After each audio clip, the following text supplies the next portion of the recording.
Longtime viewers of the channel may know that I have another channel, and it's about 10 times the size of SV Paquita, but we're trying to grow SV Paquita because one day that will be, when I quit my job, that will be the channel that I have. But I have a tugboat channel, Tim B at Sea, and I recently made a video, didn't have anything to do with tugboats, but down in Puerto Rico I went out fishing with a commercial fisherman and we caught a bunch of red snappers, and they do it in a way that I've never seen before. I hope you find it interesting, or I hope that if it's not something that you find interesting, that's cool. If you've seen it on the other channel, you don't have to watch it again, all that sort of stuff. But I thought it was cool. I hope you do too. So enjoy.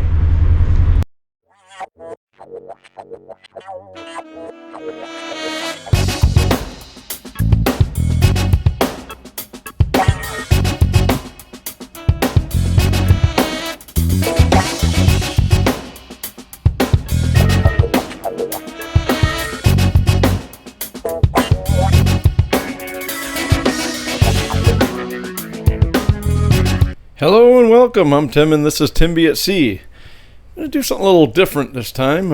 For longtime viewers of the channel might remember that I grew up on an island off of the coast of Maine, and everyone out there was involved some way in the commercial fishing industry, one way or the other, and I was no different. In fact, that's me, 17 years old on the back of a boat, and we did offshore lobstering and gill netting and halibut trawling, and we also caught tuna, and here's a big tuna that we caught.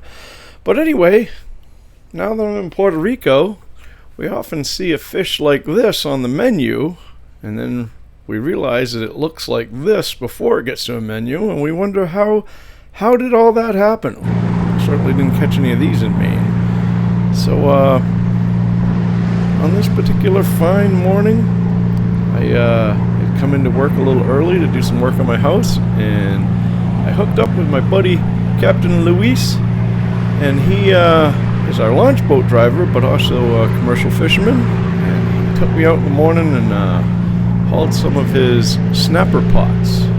So this is how he does it. You guys might like to see this. A little bit of, it's not exactly tugboat stuff, but still maritime related. So after some time, got a ways offshore, and Luis found his pots. Started to go around. I think he ran out to his GPS position.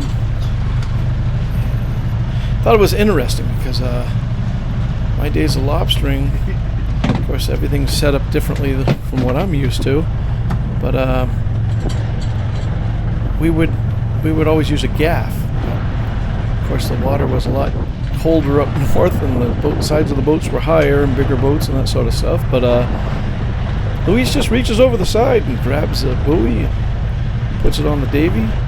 This block that hangs out over the side of the boat is what we call a davy. And right now he's talking about, he's trying to figure out which way the tide's going and which way the current's going to set him so that he brings up the line in the right place. He's looking around trying to get his bearings because we're quite a ways offshore, so he's trying to figure out, he doesn't want to bring the pot up underneath the boat. You know, he wants to bring it away so it doesn't hit the bottom of the boat when it comes up and that sort of thing. And he starts heaving up.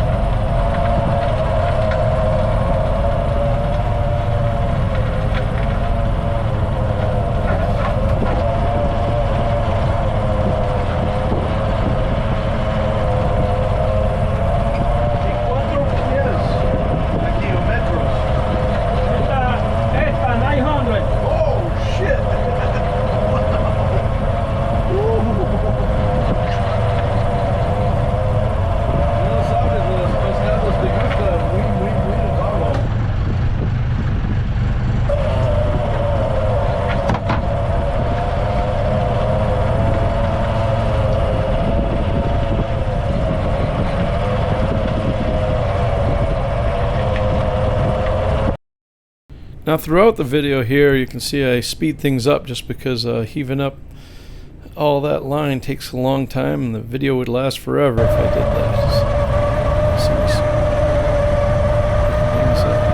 Things sped up a little bit.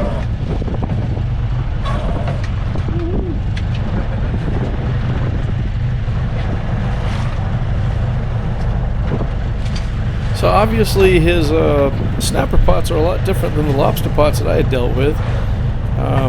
Very cool. Kind of made out of rebar and some galvanized chicken wire. And there's an opening on one end. And, instead of using bait bags, and he has wire. And let's see him. He'll be filling the wire full of bait. In this case, it's frozen squid. I marvel at how efficient he is. Seems like in fishing that I'd done, we'd always done bigger and faster and more people, and of course your expenses get bigger and all that sort of stuff, and I'm amazed that he just makes things really simple and does a job. He's out there. You can see how the Caribbean swell that I talk about down here, you never seem to get away from it. And obviously his boat's going to move a lot more than a big old heavy tugboat, but things get quite it's a very dynamic place out here out in the ocean. If the camera is making you sick, just think about the work that fishermen have to do when you order fish at the restaurant or at the store. Somebody has gone through all this. Here he is, where we'd use a spear to spear bait bags and fish heads and stuff like that, and put them on a nylon line. He does it all with this baling wire, slides it on there, and when he gets done, he has that little door that he gets all the fish out of. The fish out of. On the other side, you'll see there's a opening where the fish kind of cruise around, and they want to get to the bait, so they go around the pot until they find the opening, and they get in, but they have a hard time finding their way out. And then when he gets them up here, he opens a little side door, pops them out, and the side door is held in place by the same wire that he puts all the bait on. Now he's just wrapping it up.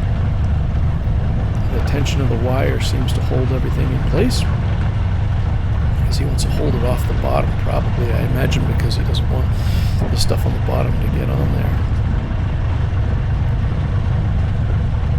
Something else I found interesting, I don't know if Luis is left-handed or not, but back in Maine we'd call this a left-handed boat. Generally we have everything set up, like the hauler and the controls, all on the starboard side or the right side of the boat. And so that way you can run the boat with your left hand and work the gaff and work the gear with your right hand. There are boats that are set up left-handed for left-handed people, and I don't know if Luis is left-handed or if he just bought this boat and this is how it is, and so that's what he did. You can see that great big pile of line right there, all kinds of line. You can also notice his natural footwear that he wears. We always like it. He's always in bare feet. One of the many things that makes him quite a character and a great guy to work with. But so now what he does is now he's getting ready to set it, and he doesn't drop it in. He's looking over the machine that's in kind of black and white. It's flickering. That he's just putting his hand. That's the radio, but right below that is his GPS. But the machine that has the color, the blue on it there, on the dash, that's what we'd call a bottom machine. So he's looking, and I got to tell you, I don't know enough about this type of fishing to tell you what he's looking for. I can only guess, and I'm probably wrong about this, but I would imagine that he's looking for a perfect spot to put this. And being in this deep water, I don't know if he's looking for a hole to drop it in, or if he's looking for a little mount that maybe the fish congregate around, a small little mount, a little indentation that lifts up. Like I say, I just don't know about this enough to be able to tell you the answer to that. I don't know what it is, but he seems to know what it is, and he's going around to find the right spot. And then when he gets there, he'll get the boat in position. You can see how much we're moving by this. Obviously, the sun is staying in one spot, and he's moving around to find just the right spot.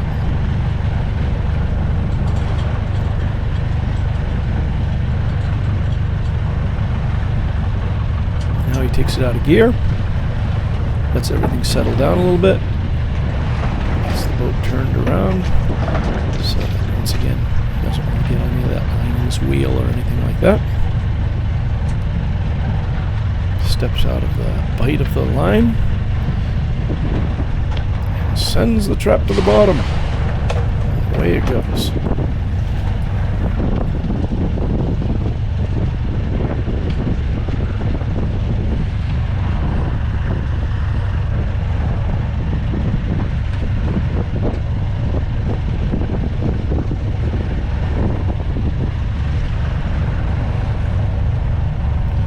Now, it's true that I do have an unfair bias, being a morning person, but there is something really cool about a guy working his boat, working his gear, going out all by himself on such a beautiful morning, such a beautiful place.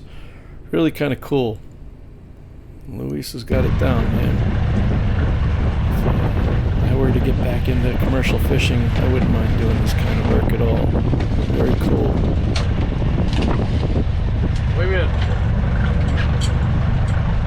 Then with one pot away, it's off to the next one.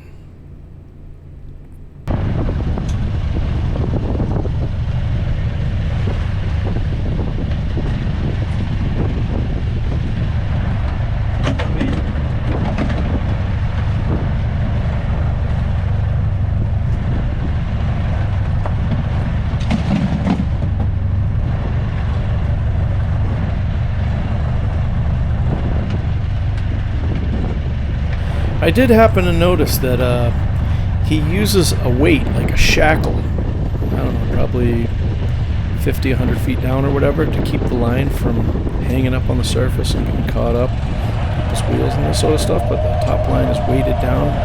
You'll see as he comes in here, I don't know, I sped it up now, but he grabs a little weight and brings it by, and it just kind of holds everything down. It's kind of cool. ¿Piensas el tiempo del año o...? No sé, la hice hace poco, que la hice. A ver si caían más grandes. Sí. Acá son pequeños. Es posible, soy muy suerte.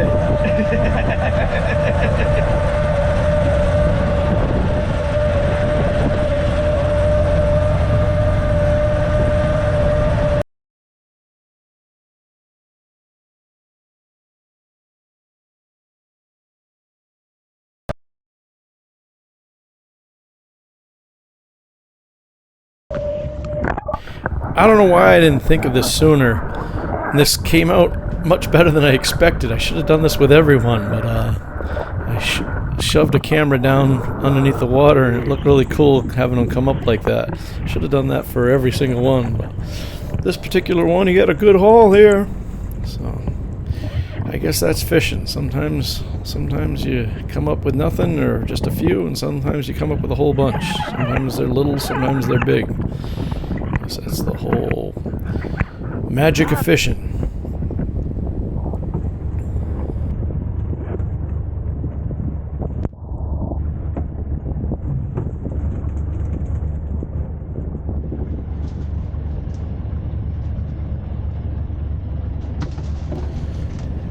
So I believe that after Luis gets all these fish, he brings them back and cleans them out and gets them all set, and sells them to local restaurants and does his thing for the next time. So I think he has a whole group that he sets up and takes care of this way. But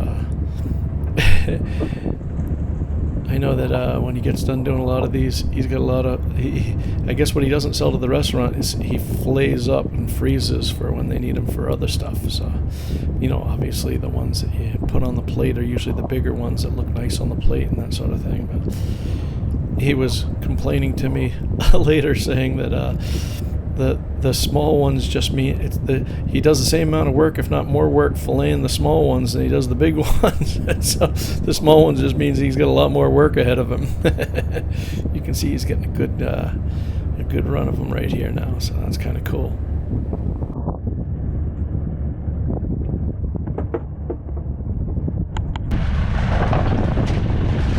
And the cycle continues on with another pot. This time, a couple good-sized ones in here.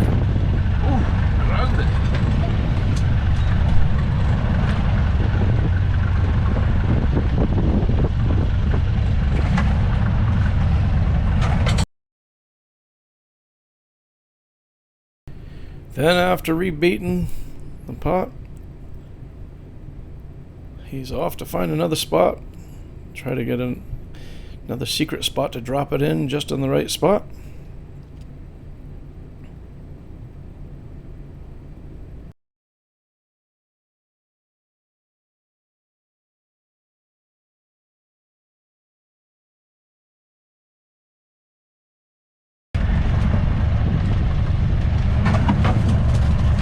One thing I was really impressed with was how target specific this method of fishing is, and it may have to do with the area, it may have to do with the depth, I'm not really sure, but I can tell you that of all the pots that we hauled this morning, other than his target species, he caught one conger eel and let him go. But you know, it's very common that when you're fishing for things, you end up bringing up a lot of stuff that you didn't want to, and that was definitely not the case here, so I was really amazed by that.